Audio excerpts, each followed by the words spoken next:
Joining me now is former Trump National Security Council Chief of Staff and Executive Secretary Fleitz. Mr. Fleitz, thank you so much for joining us. Good to be here. Obviously, some pretty big news out of Iran, the death of Iran's supreme leader, Ayatollah Ali Khamenei. What does that do for the country's nuclear program?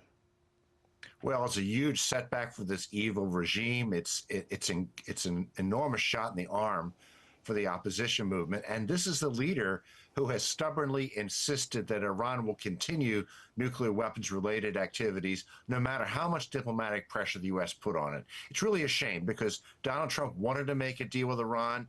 Deals were possible where Iran could still have peaceful nuclear technology, but it insisted on certain things that were allowed to make nuclear weapons fuel, and that's how we got where we are. Yeah, and you worked firsthand with the president. What do you think went into this big decision for these joint strikes on Iran? I think it's worth noting that the president did this deliberately and carefully.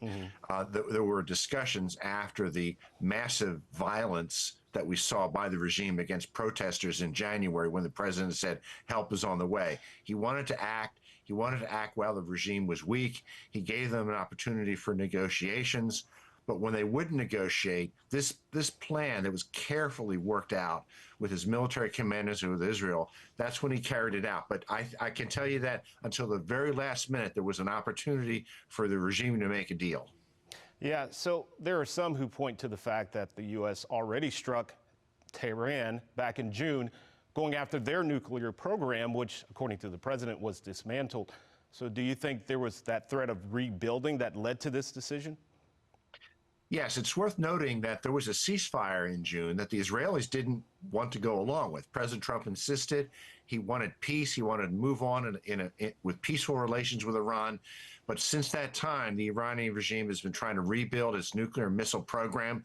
The missile program is the biggest threat. They've made significant advances towards putting that together. In another year, they probably would have so many missiles that it wouldn't be safe for Israel to attack it. Israel's wanted to attack Iran for several months because of advances in the missile program. And I think that had a lot to do with the timing. Yeah, so let's talk retaliation, right? Iran has already launched their own strikes on bases in the UAE and Qatar. What does that mean for our military forces and Americans who may actually be in that region? It's a significant threat. Iran has a large arsenal of short-range missiles, maybe 800 to 1,100 of them. They can't hit Israel, but they can hit U.S. bases in the Persian Gulf. But by doing this, there are states that would sit on the fence, call for de-escalation. Iran is bringing these countries into the fight, and frankly, by attacking Saudi soil, the Saudis may be with us to attack Iran now. Yeah, so in your expert opinion, what does success of an operation like this look like going forward? I think the ultimate success will be measured is whether a massive and sustained demonstration against the regime can be sparked by this that brings down this regime. It could be it's going to be a much longer struggle. We had to be prepared to stand with the Iranian people.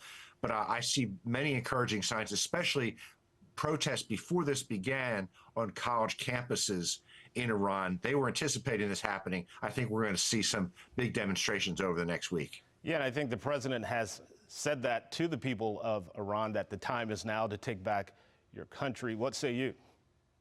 I think that's right, and I might add that I understand there was an operation to actually text the Iranian people to send that message to them, that this is the time for them to stand up for their freedom and throw this regime out. All right, National Security Council Chief of Staff and Executive Secretary Fleitz, thank you so much for joining us. We'll leave it right there, sir. Good to be here. Thank you.